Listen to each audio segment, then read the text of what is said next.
প্রেত পক্ষ এখানে স্বাভাবিক একটি বিভ্রম। সকলকে স্বাগত জানাচ্ছি প্রেত পক্ষের 232 নম্বর এপিসোডে। আশা করি তোমরা সকলে সুস্থ আছো, ভালো আছো। আর আজকে মঙ্গলবার রাত 10টা বেজে গেছে। তোমরা সকলে হেডফোন কানে লাগিয়ে প্রস্তুত হয়ে গেছো ভয় পাওয়ার জন্যে। আজকের এপিসোডে থাকবে 3টে ঘটনা পাঠিয়েছে নন্দিনী দে। 3টে ঘটনাই অভিশাপ জড়িত ঘটনা। আর যেহেতু 3টে ঘটনা থাকছে তাই এপিসোড বড় হতে চলেছে। আমরা আজকে 3টে ঘটনার মাঝে কোনো বিরতি নেব না, আর সেই জন্যে দেরিও করছি না, সরাসরি চলে যাচ্ছি আজকের প্রেতপক্ষের 232 নম্বর এপিসোডের প্রথম ঘটনায়। অভিশাপ এই শব্দটার সাথে আমরা সকলেই পরিচিত। আজ এমন একটা ঘটনা শোনাবো সবাইকে, যে সময়কার ঘটনা এটা, তখনও আমাদের দেশ স্বাধীন হয়নি। দেশের মধ্যে চরমপন্থীদের আন্দোলন চলছে সব জায়গায়। ব্রিটিশদের জোর জুলুম বেড়ে গেল আরও। তারা দেশের মানুষের বিরুদ্ধে দেশের মানুষকেই কাজে লাগিয়ে দিল। ডিভাইড অ্যান্ড রুল যাকে বলে। সাধারণ মানুষের জীবন অতিষ্ঠ হয়ে উঠেছিল এই ব্রিটিশদের অত্যাচারে। একদিকে ছিল ব্রিটিশ শাসনের নির্মম অত্যাচার, আর অন্যদিকে ছিল দেশীয় জমিদারদের উৎপীড়ন। আর সেই অত্যাচারের ফসল হল অভিশাপ, যা এখনো অনেক পরিবারে ফলে চলেছে। কিছু ক্ষেত্রে যেমন ভালো জমিদারদের মানুষ আজও মনে রেখেছে তাদের মহত্বের জন্যে, তেমনি কিছু জমিদার এতটাই বর্বর ছিল যে অনেকেই তাদের কথা ভেবে এখনো আঁতকে ওঠেন। যাই হোক, এবার আসল ঘটনায় আসছি। পূর্ববঙ্গের সিলেটের এক জমিদার পরিবারের ঘটনা শোনাবো। চৌধুরী বংশের অনেক জমিদারি এলেন গেলেন। তাদের কেউ ভীষণ জ্ঞানী, বিদ্বজন, দয়ালু, আবার কিছু ভীতু, অলস প্রকৃতিরও ছিল। তখনও দেশ ভাগ হয়নি, তবে জমিদারি প্রায় শেষের দিকে। সেই সময়ের একজন প্রভাবশালী এই বংশের জমিদার ছিলেন রাজেন্দ্র নারায়ণ চৌধুরী। তিনি এমনি ভালো ছিলেন, কিন্তু একটু রকচটা, তার উপর আবার অহংকারী। অনেক সময় দোষ গুণ বিচার না করেই শাস্তি দিয়ে দিতেন। সেই জন্য অনেকেই তাকে অপছন্দ করত। সেই জমিদার বাবুর 2 ছেলে আর 3 মেয়ে ছিল। ছেলেরা তার মতো হয়নি, তারা লেখাপড়া শিখেছিল, তাই জন্যে বেশ ভালোই চলছিল সবকিছু। সেবার চারিদিকে শোরগোল পড়ে গেল। জমিদার বাবু 3-4 দিন ধরে তাদের বাড়ির সামনের বিশাল পদ্মপুকুরে মাছ ধরবেন। তিনি আদেশ জারি করলেন যে সেই কটা দিন যেন গ্রামের কেউ ওইদিকে জল আনতে বা মাছ ধরতে না যায়। যদি কেউ যায় তাহলে চরম শাস্তি দেওয়া হবে। জমিদার মশাই আশেপাশের আরো কজন জমিদারকে আমন্ত্রণ পাঠিয়েছিলেন, আর আমন্ত্রণ পাঠিয়েছিলেন কিছু বিশেষ বিশেষ ব্রিটিশ অফিসারকে। সে এক বিশাল আয়োজন হলো। তাই প্রথম 2 দিন বিশাল ভিড় লেগে গেল মাছ ধরা দেখার জন্যে। গ্রামের মানুষরা একটু দূর থেকেই দেখল। যারা নিমন্ত্রিত ছিল তারা সকলেই এলো, কেননা জমিদার মশাইয়ের আমন্ত্রণ কি এমনি হেলাফেলা করা যায়। দিনটা ছিল দ্বিতীয় দিন। মাছ ধরার পর্ব শেষ হলে সবাই যখন সেখান থেকে চলে যায়, সন্ধ্যায় দিঘির পাড়ে এক সন্ন্যাসী ভিক্ষুক এসে দাঁড়ান দিঘির জলে স্নান করতে। তিনি দিঘির জলে স্নান করে উঠে আসেন, আর ঠিক তখনই জমিদার বাবুর পাহারাদাররা তাকে ধরে ফেলে। তারা বলে, কে তুমি, কি নাম, কোথা থেকে আসা হচ্ছে, এখানে কেন এসেছ, আর সব থেকে বড় কথা, এত বড় সাহস, দিঘির জলে স্নান করছো, জানো না এখন এদিকে আসা মানা।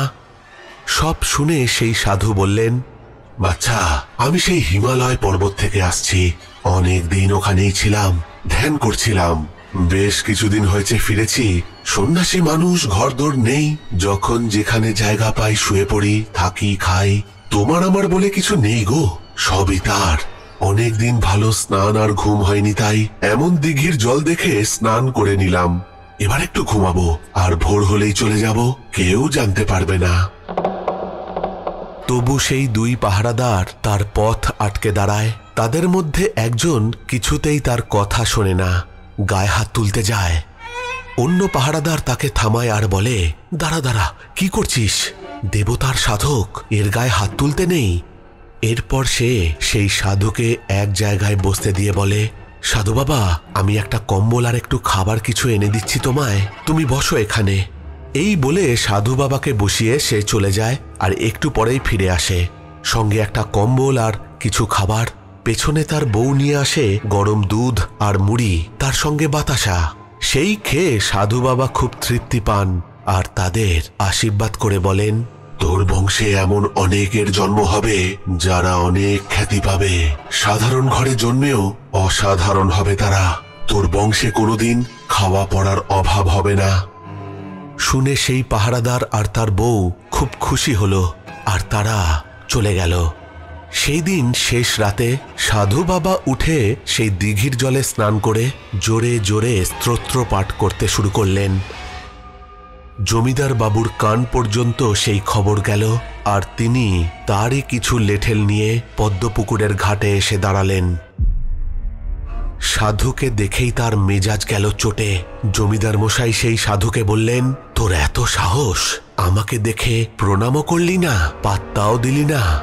রাগে লাল হয়ে তিনি তাকে জিজ্ঞাসা করেন, কোন সাহসে এখানে ঢুকেছিস? এই কথার উত্তরে সেই সাধু বাবা বলেন, এই পুরো পৃথিবী তো ঈশ্বরের বানানো আর আমরা তারই সন্তান, যে যেখানে খুশি যেতে পারি। আপনি তো সামান্য একজন, আপনি কি আমাকে আটকাবেন?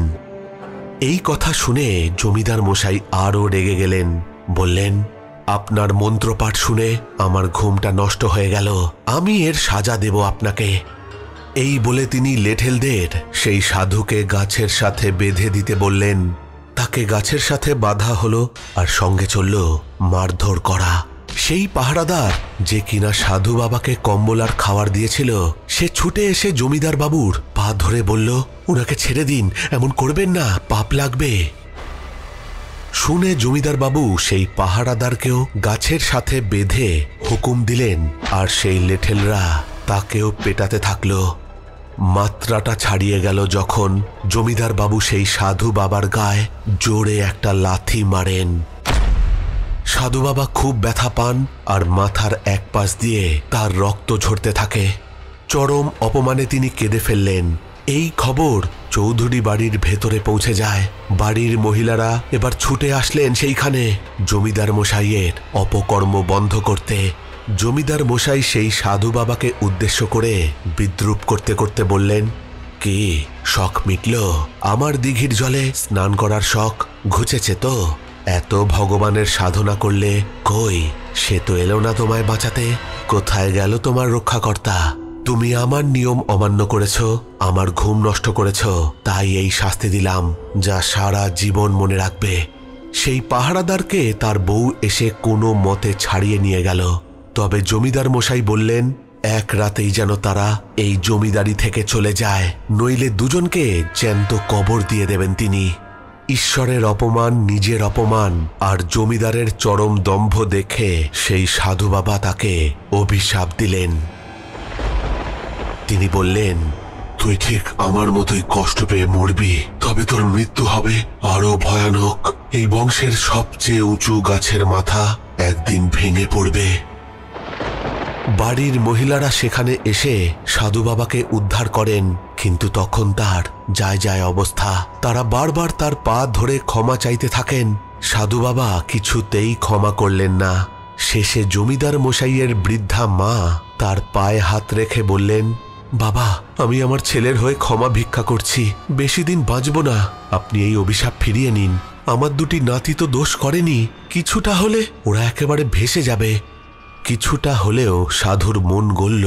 সে বলল, মা, অভিশাপ ফিরিয়ে নেওয়া যায় না, তবে তার তেজ কিছুটা কমানো যায়। তবে এক্ষেত্রে সময়ের সাথে সাথে আমার অভিশাপের তেজ কমবে। আমি আর কিছুই করতে পারবো না, শুধু এইটুকু বলছি, তোমার বংশ নির্বংশ হবে না। এরপরই সাধু দেহ রাখলেন।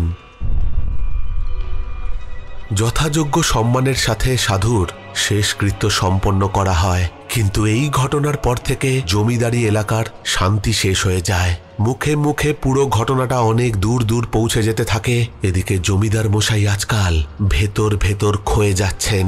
সেই তেজ আর নেই। পদ্ম দিঘির জল বিষাক্ত হয়ে উঠেছে, সব মাছ মরে ভেসে উঠেছে। ওইদিকে আর কেউ যায় না, না স্নান করতে, না মাছ ধরতে। 1 বছরের মধ্যে সেই পুকুর বা দিঘির চারিদিকে এমন জঙ্গল হয়ে ওঠে যে সেখানে বিষাক্ত সাপ ডেরা বাঁধে। সবাই যেতে ভয় পায়। জমিদার বাবুর বাড়িতে ডাকাত পড়ে, সব লুট করে নিয়ে যায় তারা। তবে তারা লুট করে শুধু ধন সম্পত্তি নিয়ে যায় না, নিয়ে যায় জমিদার বাবুকেও। শোনা যায় সেই ডাকাতরা মা কালীর পুজো করত, ডাকাত কালীর পুজো। শোনা যায় অনেক খোঁজ করেও তাকে পাওয়া যায়নি। ডাকাতরা নাকি জমিদার বাবুকে বলি দিয়ে নদীর চরে দেহ পুঁতে দেয়। জমিদার বাবুর মাও দেহ রাখেন। কিছু স্বার্থলোভী আত্মীয় স্বজনেরা জমিদারি হাতানোর জন্য মিথ্যে মামলা করে। শেষে জমিদার বাবুর স্ত্রী ছেলে মেয়ে নিয়ে নিজের বাপের বাড়ি চলে যান। কিন্তু ঘটনা এখানেই শেষ নয়। সেই জমিদার বাবুর রক্তের সম্পর্কের সকলের সাথে আজও অঘটন ঘটে চলেছে। যতবার তার পরিবারের কেউ অসুস্থ হয়েছে, কিছু দিনের মধ্যেই মারা গেছে সে। এবং শুধু রোগে ভুগে নয়, কখনো খুন হয়ে, আবার কখনো কোনো কারণ ছাড়াই তাদের মৃত্যু ঘটেছে। সেই সাধু বাবার অভিশাপ সেই জমিদার বংশের ওপর বর্তেছিল। তিনি বলেইছিলেন যে উঁচু গাছের মাথা ভেঙে পড়বে, যেমন কর্ম তেমনি ফল। এখানে একজনের পাপ কর্মে পুরো বংশের ধ্বংস ডেকে আনলো। এমন আরও অনেক জমিদারি রয়েছে যাদের বংশে এমনই অভিশাপ লেগে রয়েছে। তার কতটুকুই বা আমরা জানি, কিন্তু আজও নীরবে তা ফলে যাচ্ছে। শেষে একটাই কথা বলার, পারলে আশীর্বাদ কুড়িয়ে নাও, কাউকে কষ্ট দিয়ে অভিশাপ কুড়িও না। প্রেত পক্ষ এখানে স্বাভাবিক একটি বিভ্রম। ঘটনাটা একজন জেঠিমার থেকে শোনা, তাই আমি তার বয়ানেই লিখছি। আমার বিয়ের পর আমি জানতে পারি আমার শ্বশুর বাড়িতে ষষ্ঠী নেই। শুধু জামাই ষষ্ঠী নয়, কোনো ষষ্ঠী পালন করা মানা। শুনে বেশ অবাক হয়েছিলাম। কারণটা সেই সময় কেউ সেইভাবে না জানালেও পরে যেটা জানতে পারি তা খুবই অবাক করে আমায়। আমরা যে যুগে বসবাস করি সে তো সায়েন্স আর টেকনোলজির যুগ। সবাই ভাববে এই যুগে কি এইসব হয়? কিন্তু সত্যিই হয়েছিল। আর হয়েছিল বলেই আজও আমার শ্বশুর বাড়িতে সবাই মেনে আসছে। জানি অনেকেই শুনে বলবে না মানলেই হলো, যারা এত মানে এসব তাদের সাথেই হয় বেশি, যারা মানে না তাদের কিছুই হয় না। আমার শ্বশুর বাড়িতেও না মানার কিছু মানুষ ছিল যারা তার ফল হাতে নাতে পেয়েছিল। বারবার কাকতালীয় ঘটনা বলে মেনে নেওয়া যায় না। যাই হোক, এবার ঘটনায় আসি। আমার শ্বশুর মশাইরা দুই ভাই ছিলেন। আমার শ্বশুর মশাই ছিলেন বড়, আর তার ছিল 5 ছেলে আর 1 মেয়ে। ছোট ভাইয়েরও ছিল 3 ছেলে, তো দুজনের মোট 8 ছেলে আর 1টি মেয়ে। একটি বোন সকলের আদরের। হঠাৎ করেই আমার শাশুড়িমা মারা যান। আমার শ্বশুর মশাই খুব ভেঙে পড়েন, কারণ ছেলেমেয়েরা তখন খুবই ছোট। বিশাল পরিবারে লোকজনের অভাব ছিল না, কিন্তু মা তো মাই হয়। অনেক বুঝিয়েও শ্বশুর মশাইকে বিয়ে করানো গেল না। তিনি পরিষ্কার বিয়ে করতে মানা করে দেন। দিন দিন তার শরীর ভেঙে পড়ছিল রোগে ভুগে। ততদিনে ছেলেমেয়েরা বেশ বড় হয়েছে। টাকা পয়সার অভাব কোনো দিনই ছিল না, তবে মাতৃস্নেহর অভাব ছিল, যেটা তিনি বাবা হয়ে মেটাতে পারেননি। একটা সময় তিনি বুঝে গিয়েছিলেন তিনি আর বেশি দিন বাঁচবেন না। তাই তিনি তার সম্পত্তির একটা উইল করান তার ছেলেদের জন্যে, কে কি কতটা পাবে। তিনি সব ছেলেকে সমান ভাগ দিয়ে গিয়েছিলেন। মেয়ের বিয়ের জন্যে ছেলে দেখা শুরু করলেন। এবার যেটা বলবো চমকে যাবেন না কেউ। আমি যে সময়কালের কথা বলছি তখন 1960-এর কাছাকাছি। তখন কম বয়সী মেয়েদের বিয়ে দিয়ে দেওয়া হতো। সেই সময় তার মেয়ের বয়স ছিল মাত্র 8 বছর। খোঁজাখুঁজির পর একটা পছন্দের পরিবার পাওয়া গেল। পাত্র বেশ ভালো, অর্থকষ্ট মেয়ের হবে না, রানীর মতো থাকবে, এই ভেবেই বিয়ে দিয়ে দেওয়া হলো তার। মেয়ের নাম ছিল মাধুরী। মেয়ের বিয়ে দেওয়ার পর বেশ ভালোভাবেই সংসার কাটছিল। উচ্চশিক্ষার জন্যে আমার ভাসুর, আমার বর আর দেওর বাইরে চলে গেল। বাড়িতে রয়ে গেল বড় 2 ভাই, তাদের স্ত্রী আর কিছু বয়স্ক মানুষজনেরা। ছন্দপতন হলো বিয়ের 1 বছর পরে। মাধুরীর শ্বশুর বাড়ির ব্যবসায় বিশাল লোকসান হলো। অনেক চেষ্টা করে কিছুটা ঠেকানো গেলেও পুরোটা গেল না।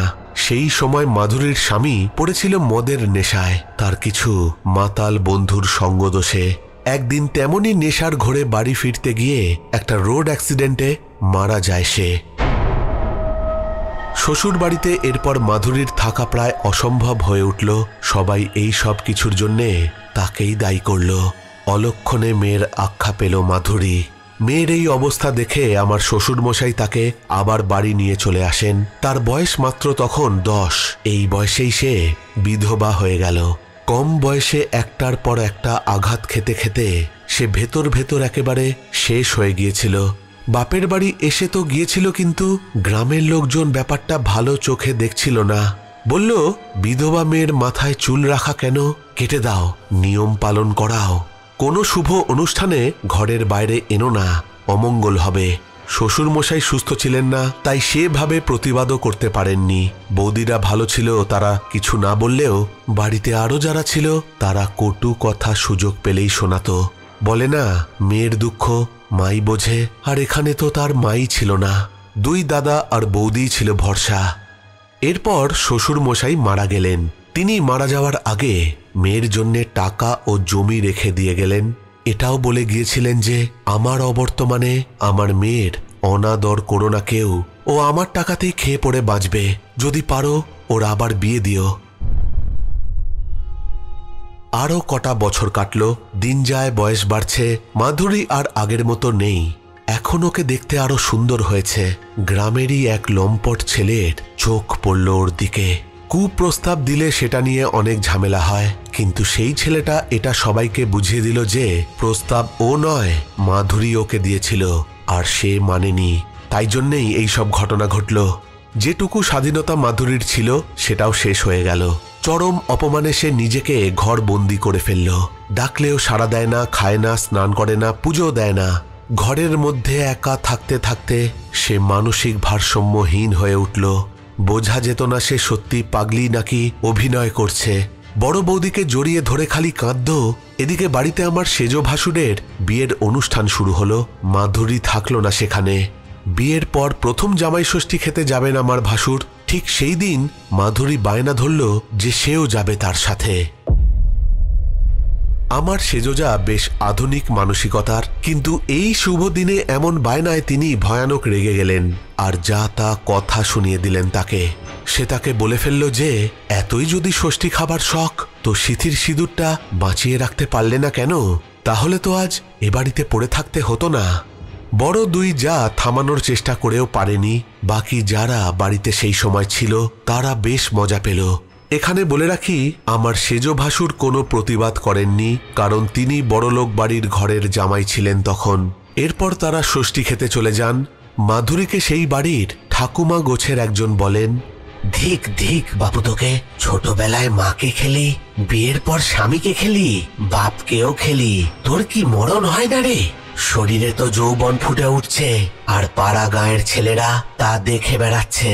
কেন দেখে বুঝি না নাকি? যৌবনের জ্বালা ধরেছে তোর শরীরে। এই বলে তাকে গালিগালাজ করেন। সারাদিন মেয়েটা নিজেকে ঘরে বন্ধ করে রেখেছিল। খাবার তো দূর, জলও খেল না। সন্ধ্যের দিকে বড় বৌদি খুব কান্নাকাটি করলে তবে সে দরজা খোলে। দেখেই বোঝা যাচ্ছিল যে আজ খুব কেঁদেছে সে। সে বলল, আমার খুব খিদে পেয়েছে, খেতে দাও, আজ আমি মাছ দিয়ে ভাত খাবো। বৌদি লুকিয়ে তাকে মাছ মাংস দিয়ে ভাত মাখিয়ে খাইয়ে দিয়েছিল, আর মাধুরীকে ঘুম পাড়িয়ে তিনি চলে আসেন। পরের দিন সকালে অনেক ডাকাডাকি করেও মাধুরী দরজা খুলল না। দরজা ভেঙে দেখা গেল সে গলায় দড়ি দিয়ে আত্মহত্যা করেছে। ঘরের মধ্যে দেখা গেল যে সে একটা চিঠি লিখে রেখে গেছে তার বড় বৌদির নামে। সে লিখেছে, বৌদিদি, আমি চললাম গো, বেঁচে থাকার স্বাদ একেবারে মিটে গেছে। তোমাদের তো স্বামী আছে, সন্তান আছে, আমার তো কোনোটাই নেই। উপরি পাওনা যৌবন আছে, যা আমার সর্বনাশ আরো বাড়িয়ে দেবে। বেঁচে থাকতে ষষ্ঠী খেতে পারলাম না, আমার তো মাও ছিল না, তাই কে দিত ষষ্ঠী? বোকার মতো বায়না করেছিলাম আমি, ভুলে গিয়েছিলাম আমি বিধবা। তবে একটাই কষ্ট যে অনেক দুঃখ বুকের মধ্যে নিয়ে চলে যাচ্ছি।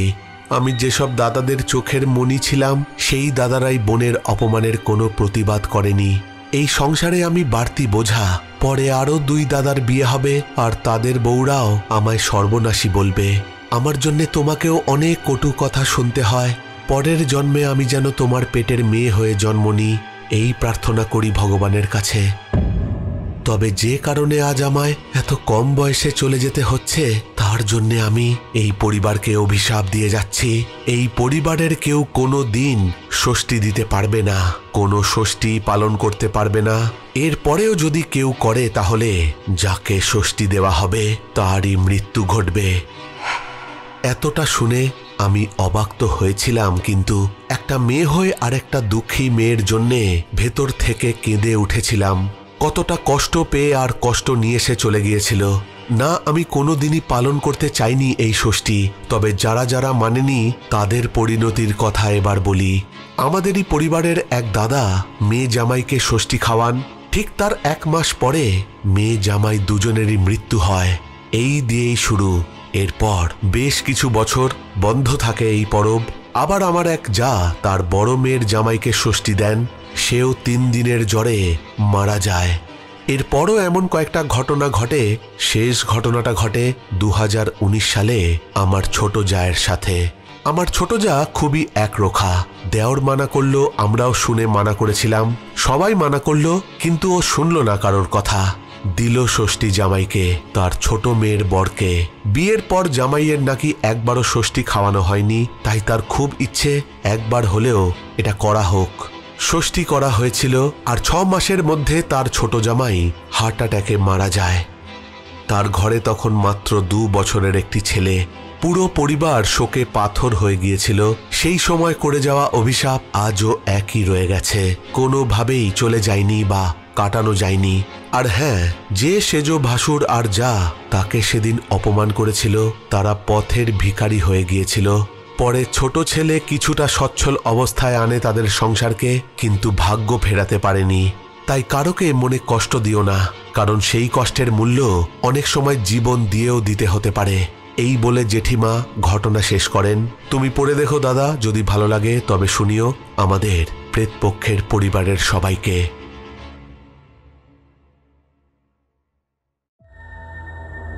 প্রেত পক্ষ এখানে স্বাভাবিক একটি বিভ্রম। চাকরি জীবনে অনেকের সাথে পরিচয় হয়।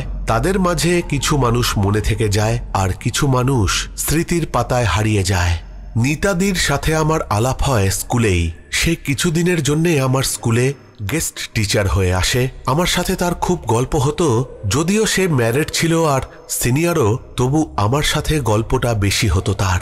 পরে ও অন্তঃসত্ত্বা হওয়ায় তার কাজটা ছেড়ে দিতে হয়, তবে ফোন কল বা হোয়াটসঅ্যাপে আজও কথা হয়। সেই নিতাদি একদিন কথায় কথায় ওর শ্বশুরবাড়ির একটা অভিশাপের কথা বলে। আমি শুনে অবাক হলাম আর ব্যাপারটা ডিটেলসে জানতে চাইলাম। সে বলল, জানিস, আমি বিয়ের আগে মাত্র একবারই পুরী ঘুরতে গিয়েছিলাম, এরপর আর যাওয়া হয়নি। তো আমি বললাম, তাতে কি হয়েছে, এখন দাদার সাথে ঘুরে এসো। তখন ও বলল, না রে, আমার শ্বশুরবাড়ির নিয়ম নেই পুরী যাওয়া। কিন্তু কেন নেই সেটা ওর জবানিতে সরাসরি লিখছি।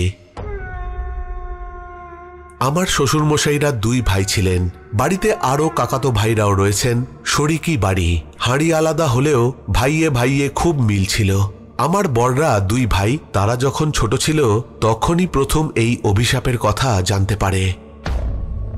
তবে যখন জানতে পারে তখন অনেক দেরি হয়ে গেছে। তখন বাড়িতে শোকের ছায়া। আমার শ্বশুরমশাইরা 2 ভাই ছিলেন, দুজনেই একসাথে মারা যান। এবার বলি কিভাবে মারা যান। শ্বশুরমশাই খুব গল্প করতে ভালোবাসতেন। তখন গরমকাল।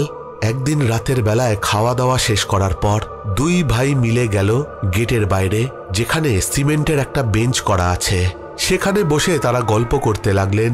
এখানে বলে রাখি, নিতাদির শ্বশুরবাড়ি একদম জিটি রোডের পাশেই ছিল। মেন রোডটা ছিল তাদের গেটের বাইরেই। আমার শাশুড়িমা ডেকেও ছিলেন কতবার, কিন্তু তারা গল্প করে যাচ্ছিলেন। এমন সময় হঠাৎ করে একটা ট্রাক এসে দুজনকে একেবারে পিষে দিয়ে চলে যায়।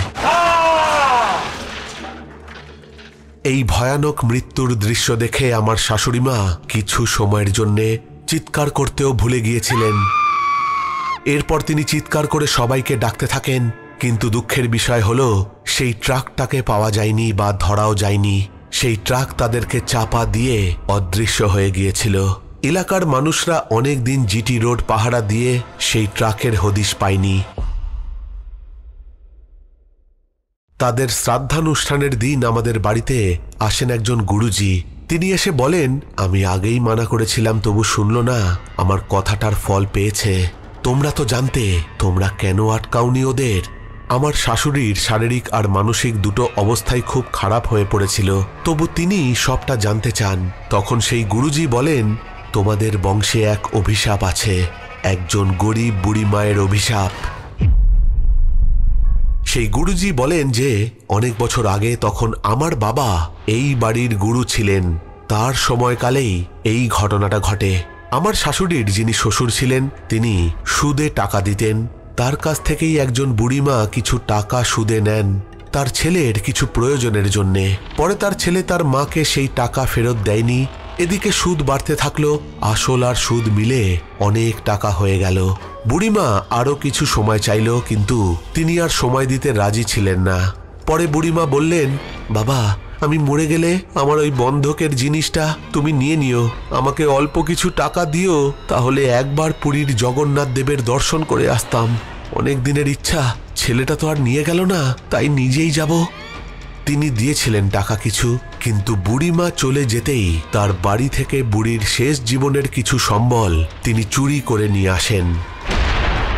পরে বুড়িমা ফিরলে তিনি সব বুঝতে পারেন আর রাগে অগ্নিশর্মা হয়ে তার কাছে গিয়ে বলেন, তুই আমার পিছু নিয়ে আমার বাড়িতে গিয়ে আমার শেষ সম্বলগুলো চুরি করে নিয়ে আসলি? তুই এত পাপী, আমার মতো একজন হতভাগী গরিব, তার জিনিস তুই চুরি করতে পারলি? তোর এত টাকা, তাও তোর এত লোভ।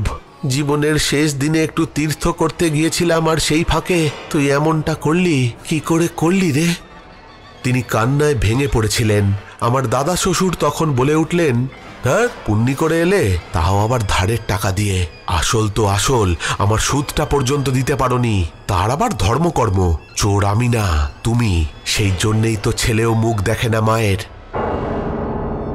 এই কথা শুনে সেই বুড়িমা খুব কষ্ট পেলেন মনে, আর বললেন, আমি চোর নই রে, তোর টাকা শোধ করেই যেতাম। যেটুকু আমার সম্বল ছিল তার সবটাই দিয়ে যেতাম তোকে। আর পুণ্যি যদি কিছু করে থাকি তো আজ বলে যাচ্ছি, তুই বা তোর পরিবারের কেউ কোনো দিন পুরীর জগন্নাথ দেবকে দর্শন করতে যাস না, গেলে অপঘাতে মরবি। কারণ তুইও গরিবের ধন চুরি করে বড় লোক হয়েছিস। মনে রাখিস, তোর কোনো ক্ষতি আমি করলাম না, কিন্তু আমার এই অভিশাপ তোর পরিবারের ওপর বর্তাবে। এরপর বুড়িমা সেখান থেকে চলে যান, আর খবর পাওয়া গিয়েছিল যে ঠিক 7 দিন পর তিনি মারা গিয়েছিলেন। দাদা শ্বশুর সব ভুলে তিনিও পরে পুরীর জগন্নাথ দেবের দর্শন করতে যান। ফিরে আসার পর একদিন গঙ্গা নদীতে স্নান করতে গিয়ে আর ফেরেননি, গঙ্গায় তলিয়ে গিয়েছিলেন। তখনও কেউ বোঝেনি ব্যাপারটা। এভাবে আরও 2 জন মারা গেলেন। পরে ব্যাপারটা জানাজানি হয়, আর সেই গুরুমশাইয়ের বাবা সবটা জেনে নিয়ে পাপের প্রায়শ্চিত্তর বিধান দেন, কিন্তু পরিবারের কেউ পাত্তা দেয়নি তাকে সেই সময়। এরপর সময় বয়ে যায়, আমার শ্বশুর বাবা জানতেন সব, কিন্তু তিনিও একই কাজ করলেন। একদিন সকালে উঠে নদীতে ইচ্ছা হলো মাছ ধরতে গেলেন। সেখান থেকে ফিরে এলেন আর স্নান খাওয়া সেরে ছোট ভাইকে সঙ্গে নিয়ে সেই দিনই পাড়ি দিলেন পুরীর উদ্দেশ্যে। আমার শ্বশুর বাবা এমনই ছিলেন, একটু খামখেয়ালি টাইপের। ফিরে আসার পর একটা অ্যাক্সিডেন্টে তার মৃত্যু হয়। এই গুরুজি আমার শ্বশুরকে অনেকবার মানা করেছিলেন, তবু তিনি শোনেননি। 2টি সন্তানকে আর অল্প বয়সী বউকে বিধবা করে চলে যান। কাকা শ্বশুরের এক মেয়ে, কাকা শ্বশুরের মেয়ের বয়স ছিল তখন মাত্র 9 মাস। আমার স্বামী বড় হলে শাশুড়িমা তার আঁচল পেতে ভিক্ষা করে বলেন, তোরা কখনো যাস না পুরীতে জগন্নাথ দেব দর্শন করতে? তোরা কখনো যাস না, কথা দে আমায়। তোদের মুখের দিকে তাকিয়ে তোদের বাবার শোক ভুলেছিলাম, আর কিছু হলে আর পারবো না। আমার বর বা দেওর কোনো দিন পুরী যায়নি, তবে 1 বছর আগে আমার এক শ্বশুরের একমাত্র ছেলে বাড়িতে না জানিয়ে বন্ধুদের সাথে পুরী বেড়াতে চলে যায়। ও জানতো বাড়িতে জানালে ও যেতে পারবে না। ফিরে এসেও ও জানায়নি, পরে ওর বন্ধুরা জানায়। বাড়িতে তখন সবাই অত্যন্ত চিন্তিত হয়ে পড়ে। গুরুজিকে খবর দেওয়া হলো, তিনি যেদিন আসবেন ঠিক তার আগের দিন ছিল বিশ্বকর্মা পুজো। ঘুড়ি ওড়াতে ওড়াতে সেই ছেলে ছাদ থেকে পড়ে গিয়ে মারা যায়। বাবা মায়ের একটি মাত্র ছেলে ছিল সে। আমার স্বামী রাজি হয়েছিল প্রায়শ্চিত্ত করতে, আর করেওছে। জানি না কতটা ঠিক হলো। সেই বুড়িমা কি ক্ষমা করেছেন আমাদের পরিবারকে? সবটা শুনে আমি বললাম, বুঝবে কিভাবে তিনি ক্ষমা করেছেন কিনা?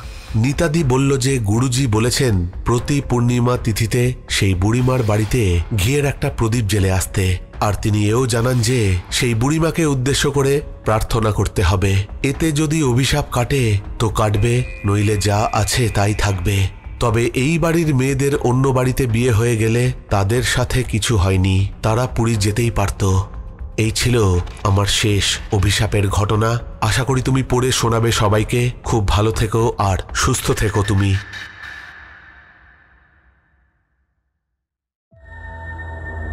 প্রেত পক্ষ এখানে স্বাভাবিক, একটি বিভ্রম।